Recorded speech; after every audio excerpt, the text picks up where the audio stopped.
Let me take you on a journey from my childhood. Back then, I was blessed to have two father figures who shaped my thinking about life, money, and success. One of them was my biological father, your great-grandfather. I'll call him Poor Dad. He was a brilliant man, highly educated, with a PhD in education. He believed in hard work, getting a stable job, and saving for the future. The other father was my best friend's dad, whom I call Rich Dad. Unlike my poor dad, Rich Dad had only finished 8th grade. Yet he was one of the wealthiest men in our town. These two men had completely opposite views about money. Poor Dad believed money is the root of all evil. Rich Dad would counter, lack of money is the root of all evil. I grew up in the middle of these two perspectives, constantly comparing their advice and seeing how their decisions played out in real life.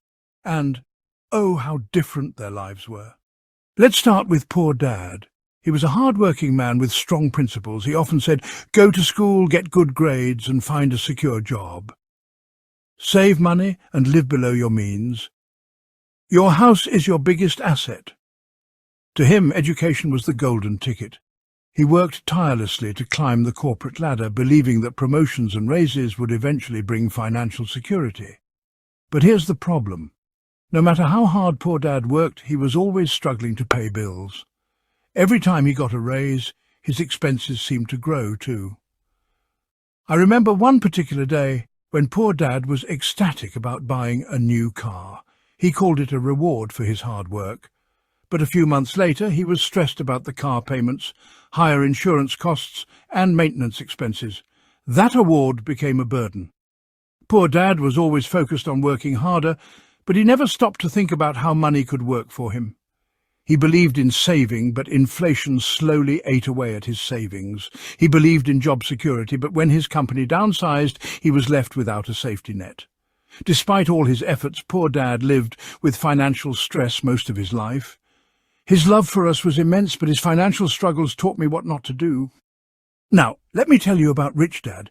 His beliefs were the complete opposite of Poor Dad's. Rich Dad said things like, don't work for money, make money work for you. Buy assets, not liabilities. Your house is not an asset unless it generates income. He had a simple rule. If something takes money out of your pocket, it's a liability. If it puts money into your pocket, it's an asset. I remember visiting Rich Dad's office when I was just a boy. He asked me, what do you want to be when you grow up? I said, rich. He smiled and replied, then you need to learn how to think like the wealthy. Wealthy people focus on acquiring assets, not working harder.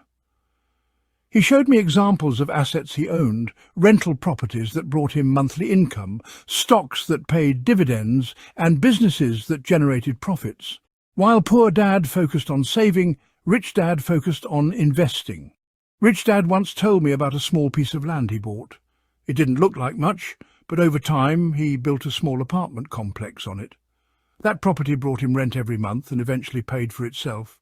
He said, this is how you escape the rat race, by letting your money grow itself. Rich Dad's life was proof of his beliefs.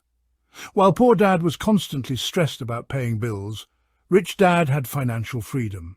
He wasn't chained to a job because his assets provided him with steady income. One day my grandson, Yu, asked me, Grandpa, which father was right. I smiled and said, both fathers loved me and wanted the best for me. But their advice led to very different outcomes. Poor Dad's path was the traditional one. Study hard, get a job, work for 40 years, and hope you have enough savings to retire. It's a safe path, but filled with financial stress and limited freedom. Rich Dad's path was unconventional. It required learning new skills, taking risks, and thinking differently about money. But it led to a life where money wasn't a worry anymore. I told you, it's like building two different kinds of houses. Poor Dad built his house on sand. It looked fine for a while, but it couldn't withstand the storms of life. Rich Dad built his house on rock, strong, steady, and designed to last. Both fathers taught me valuable lessons. From Poor Dad, I learned the importance of education and discipline. From Rich Dad, I learned the secrets of financial freedom. So, my dear grandson, here are the lessons I want you to remember. Don't just work for money. Learn how to make money work for you. Focus on acquiring assets, things that generate income. Always invest in your financial education. Knowledge is your greatest asset. Both fathers taught me these lessons in their own way, and now I'm passing them on to you. Thanks for watching. Don't forget to like, comment and share.